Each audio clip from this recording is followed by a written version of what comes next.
Hi, welcome to my first question and answer session. I've always been one of those weird people who actually enjoys filling out questionnaires and so forth, so this should be right up my alley. We'll see how it goes, but I have been collecting some questions. Thank you so much for your questions.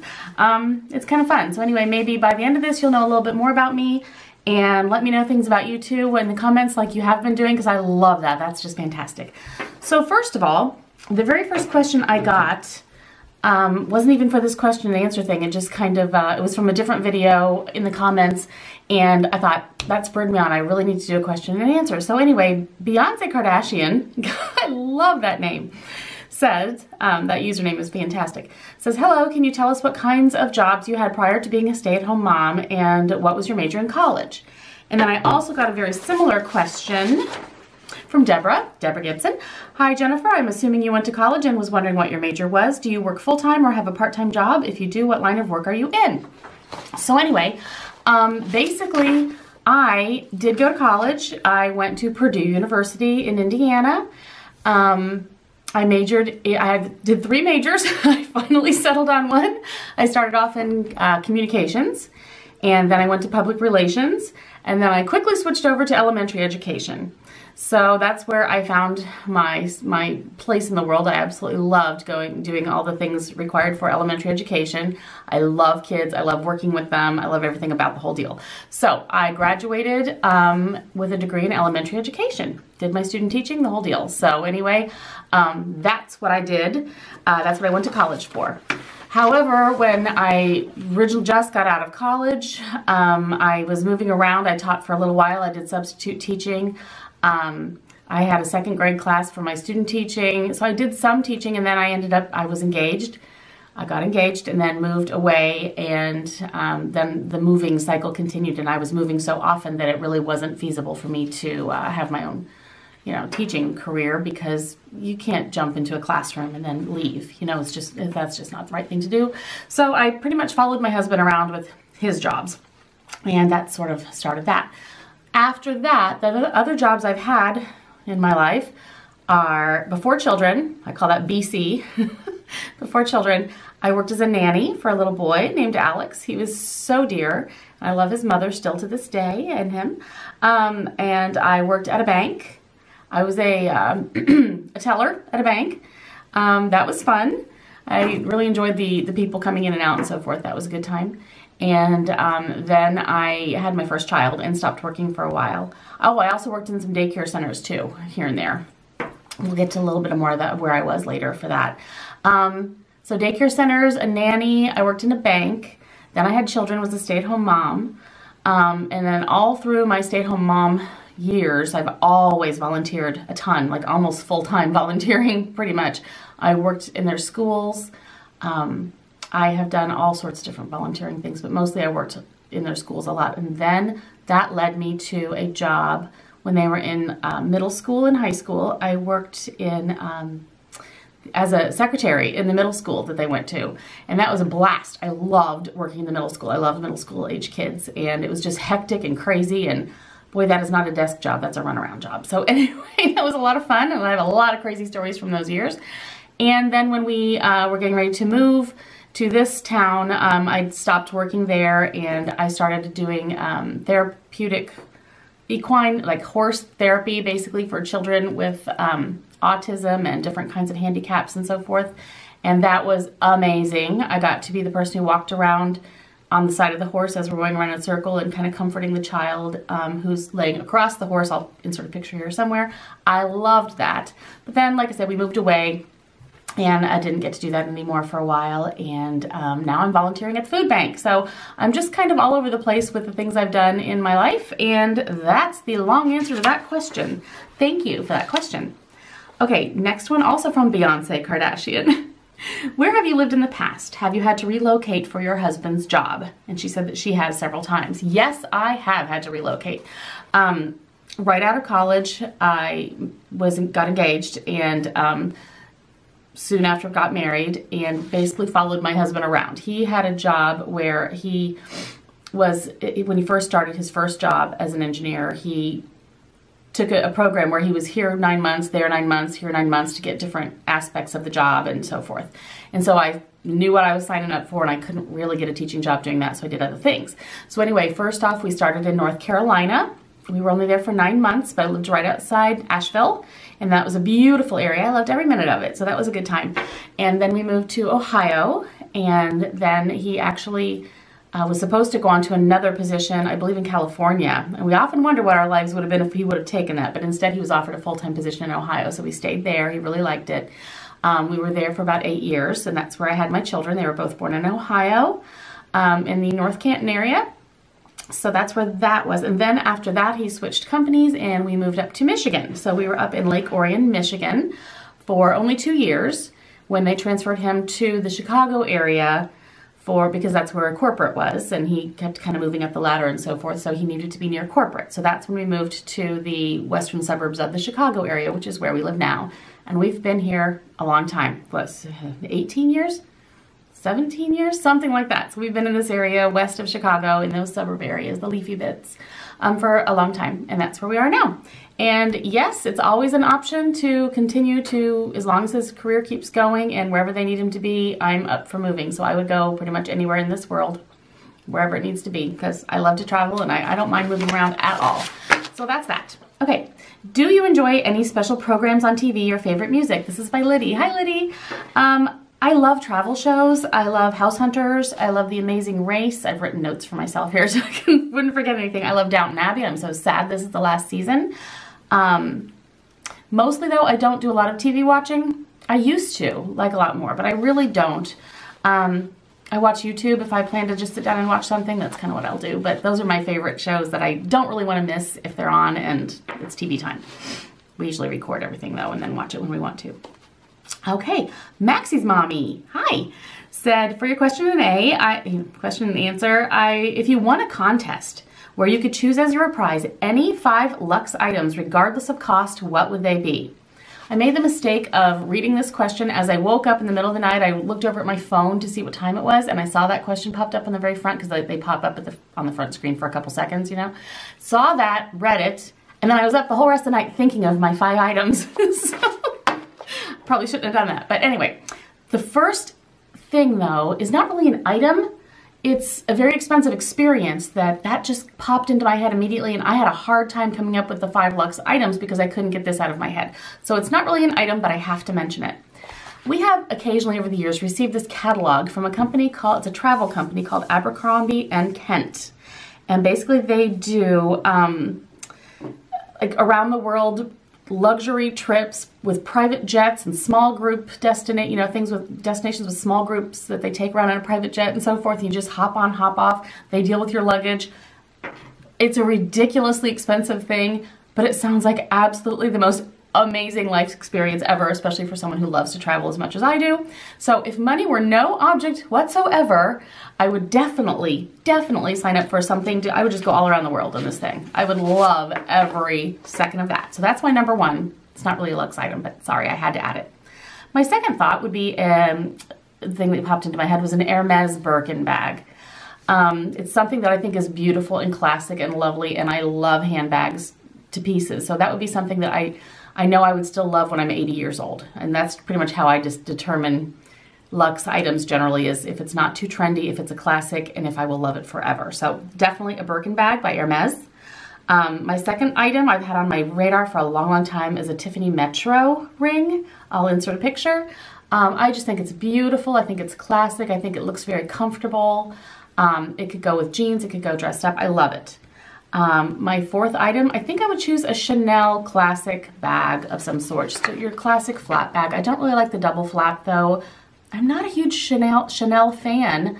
They're beautiful, they're classic, they're lovely, but it's not something I've ever really just been like, oh my gosh, I love it, I have to have it. It's never really been my thing. However, I do appreciate the classic, lovely style enough that I think that would be a great thing to have on certain occasions. But I've never really gone and bought one because I thought, yeah, I'm not going to use it very often. But if I had all the money in the world and won this contest, that's probably what I would purchase. And my fifth item would also be something very, very classic again, which is a Cartier tank watch. I just think I don't even wear watches very often, but when I do, I would like it to be something that's just totally classic, never go out of style, been around forever, and I think that'd be a perfect, perfect one. And again, all these things I could wear or enjoy into the last years of my life. So those are my answers to that one. Thank you. That was an amazingly good question. It kept me up at night, as a matter of fact. And Aren't You Lovely, hi, asked, when did your love of LV start? Well, that is a good question. I didn't start out loving LV, Louis Vuitton. I started out, I think my first major designer bag was Gucci, strangely enough. And I got, I think, 2 Gucci bags, and then I got my first Coach. And my very first Louis Vuitton bag was the Petite Bucket bag, and I got that in 2003. So gosh, that was only 13 years ago, and considering I'm old, I was in my 30s. So that's, it's been, you know, I didn't start off, you know, my life loving it and wanting one. As a matter of fact, I kind of didn't really like them that much, the look of them. And then as I learned more about just the whole story behind the fashion house of Louis Vuitton, and I learned all that type of, you know, saw pictures of classic ones, you know, with Audrey Hepburn and so forth. I tend to be a real classic kind of a girl. I just like those. I'm not real trendy, in other words, so I tend to like things that stand the test of time, aren't terribly ornate, you know, I guess in any way, that's the best way to say it. And so maybe the Louis Vuitton monogram print was a bit much for me at first. I don't really know what the reason was. But anyway, I got my very first one in 2003. It was the bucket bag, and my daughter carries that bag to this day. So that sucker has been through everything and back, and it's still in perfect condition. I know some of the bucket bags have had problems with the interior, and this one has not at all. It's still in great shape. So anyway, that's a great question. Thank you so much. I appreciate your question. Alanette C asks, what part of the country do you live in, and what do you like most about the area? That's her first part of her question.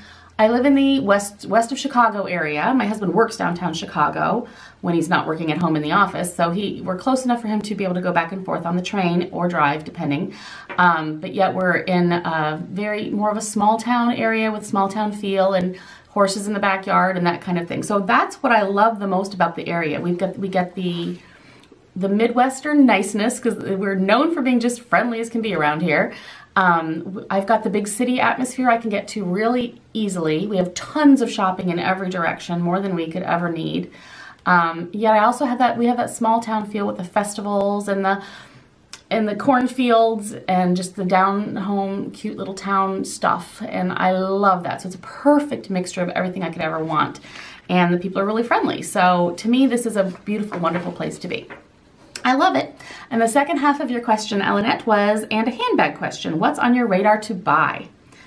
This kind of kept me up a little too. I, of course, have lots of different things I would love to just, you know, oh, I love that one, I love this one, this is great. But to actually fork down the money and say, this is what I'm doing, and I'm buying this one. I keep thinking about getting an Hermes garden party bag. I will put a picture in here somewhere. It just seems, it's definitely much more reasonable financially than a Birkin. It's a workhorse piece that will stay working forever and ever. I can still use this when I'm 80. I would probably get a color like taupe or black. It's simple. I love bags I can just throw things in. You know, I don't have to worry too much. You can snap it on the sides, which is great. I just think that would be the best thing. So that would be probably the item that I have on my radar right now, but that will change daily. So, you know, I don't know how long that'll last. Gia, hi, sweetheart. Where are you from originally, and where did you meet your husband? Love your channel. Thank you so much, Gia. You are adorable. Where are you from originally? Okay, I'm originally from a small-ish town in Indiana. Every once in a while, my southern twang comes out because there are a lot of people there. Because it's southern Indiana, it's closer to Kentucky, and I do get a lot of a southernish accent sometimes, and that comes out, and especially when I get all riled up. So in case you've noticed that, that's exactly where that came from. But small town Indiana, I had an idyllic childhood growing up. My parents still live there. Cornfield across from the house, you know, picnics and boating, and, you know, I was in hometown parades and just the whole deal, you know. It was just perfect, and that's where I'm from. And where did I meet my husband? I met him at college. We both went to Purdue University in Indiana, and we met there. I was 20 and he was 21, and we've been together ever since, and it was wonderful. So that's how that happened. Red Toenails 026. Hi, sweetheart. Have you ever considered living anywhere else? Is her first question.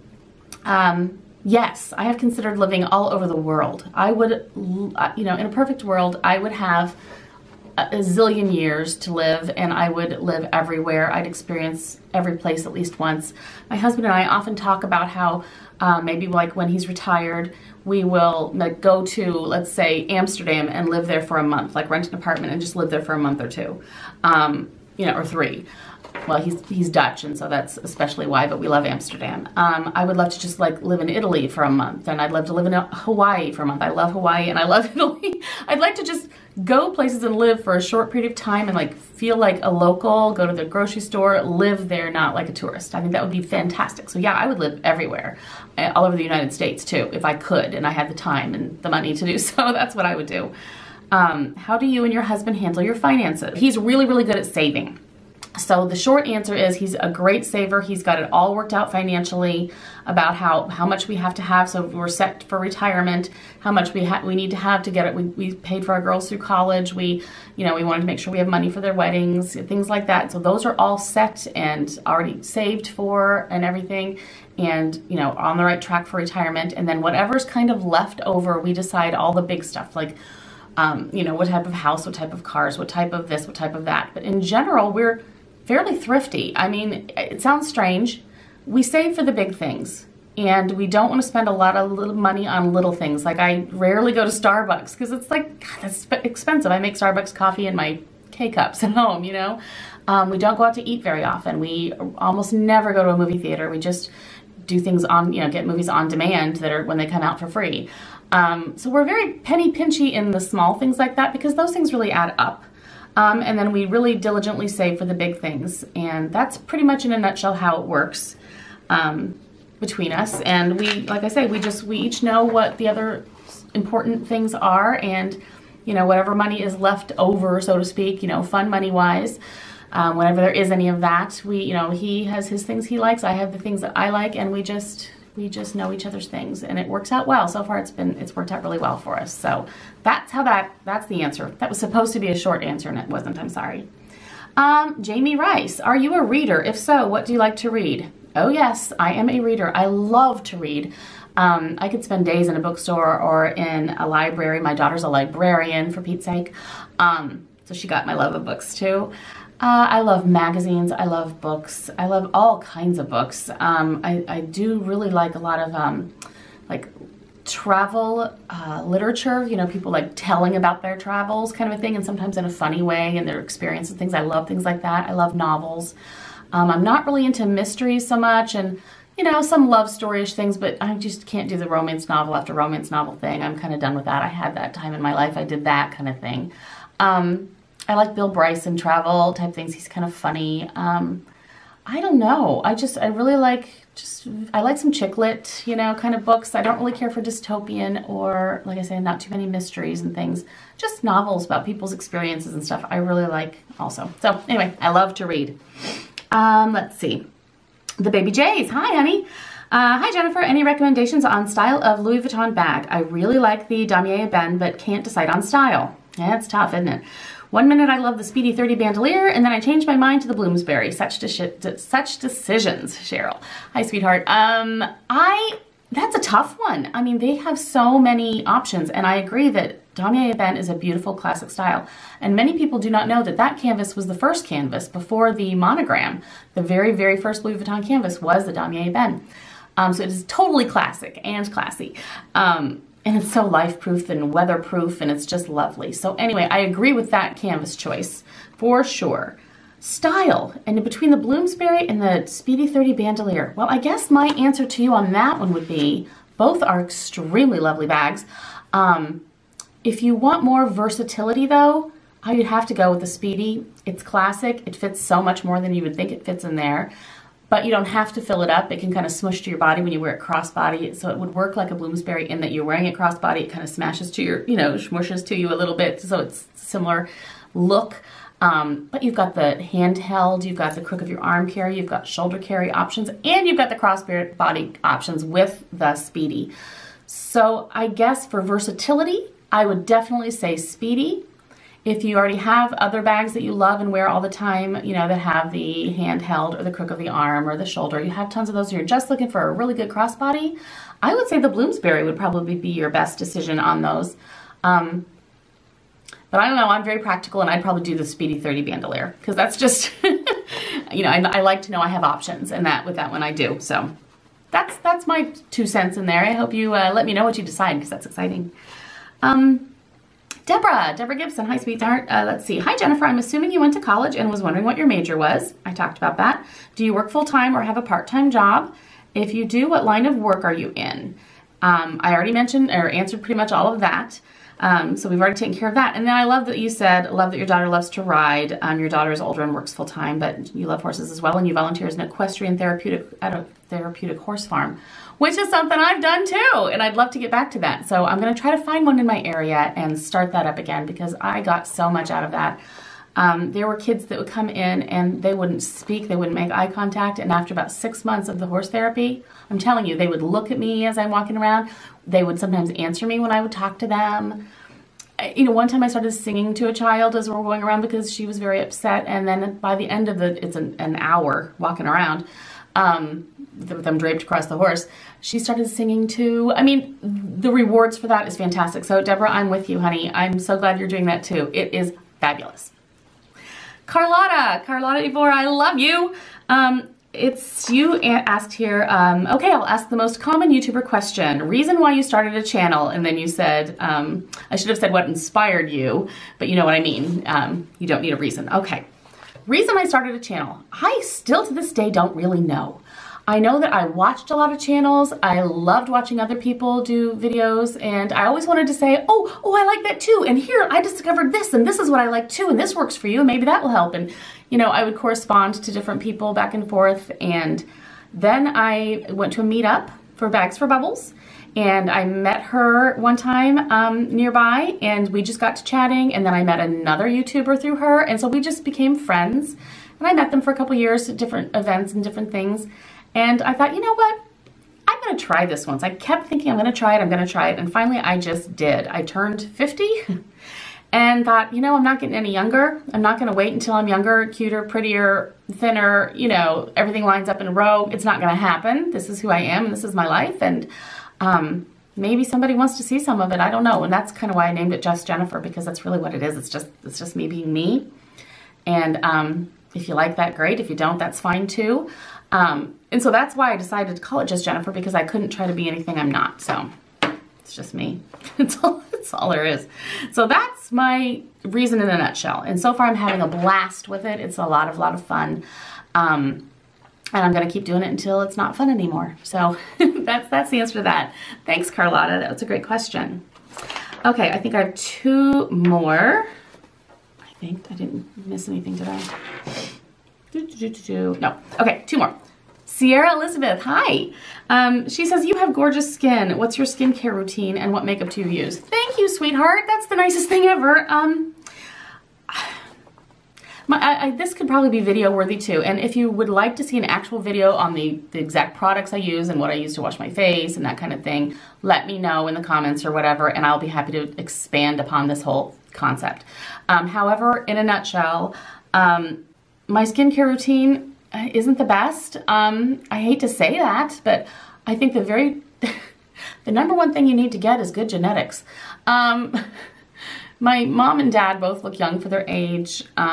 They act younger than they are too. I mean, it's just, I think that genetics plays a big role. However, I've also been very, very conscious of staying out of the sun. And I got to tell you, my main reason, because I didn't want to freckle so much. But what that ended up doing is giving me less wrinkles, as a matter of fact. So that worked out well. But I freckle way too easily and then I burn. So that's why I've been staying out of the sun. I slather on the sunscreen all the time. I wear hats. I'm standing in the shade if I'm outside, that kind of thing. Plus, I drink an awful lot of water. I carry around one of these things of ice water with me everywhere I go. I will not go into the car to go run errands without water. I go through many, many things of water. I'm just a thirsty person too, whatever. But I think drinking a lot of water helps too. And other than that, I do use moisturizer. I do wash my face. I have a special face washing thing that I do in the shower. And like I said, if you want to know more, I will let you know. I'll do a video on that. But anyway, that's pretty much the answer. I mean, but I have been one of those people who doesn't even wash my makeup off before bed. I mean, it doesn't happen very often, but I will still do that. I'm not real diligent. I'm getting better as I get older, but thank you so much for the question. You're adorable. Okay, another one, Linda Chapman. Hi, sweetheart. Hi, Jennifer. May I ask, do you have a favorite home fragrance, and what is your favorite way to relax? Okay, home fragrance. I don't really have a favorite home fragrance, mostly because my family is very, very anti-fragrance. That's why I think I have videos on like unscented candles that I use. The few times I do put any kind of a scent into the air in my home, it's something natural, like Macintosh apple smell, you know, in the fall, or I'll do like a lemon candle or a little, you know, fragrancy thing of lemon, something to that effect basically is what I do. And then there is a kind of an autumn flavor scented candle that my family will allow me to burn in the winter, and that reminds us of Christmas. So it's like just the cinnamon, clove, apple, nature-y kind of sense. It's pretty much what we use around here if we do any kind of a fragrance. So that's kind of the answer to that. It's not the best, but that's what I've got. And then my favorite way to relax. Okay.